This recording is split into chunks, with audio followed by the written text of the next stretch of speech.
Hi friends, നമുക്കൊരു വചനം വായിക്കാം. മനുഷ്യൻ കാണുന്നതല്ല കർത്താവ് കാണുന്നത്. മനുഷ്യൻ ബാഹ്യരൂപത്തിൽ ശ്രദ്ധിക്കുന്നു, കർത്താവാകട്ടെ ഹൃദയഭാവത്തിലും. ഇത് 1 സാമുവേൽ 16:7. നമുക്ക് നോക്കാം എന്താണെന്ന്.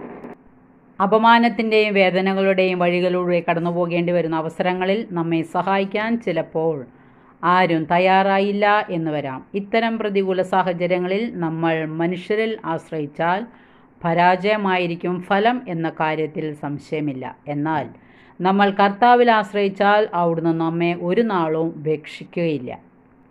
നമ്മൾ ഏറെ പ്രശ്നസങ്കീർണമായ ഒരു കാലഘട്ടത്തിലാണ് ജീവിക്കുന്നത്. അതുകൊണ്ട് തന്നെ നിരവധി പ്രശ്നങ്ങളുടെ നടുവിലൂടെ നാം കടന്നു പോകേണ്ടതായിട്ടുണ്ട്.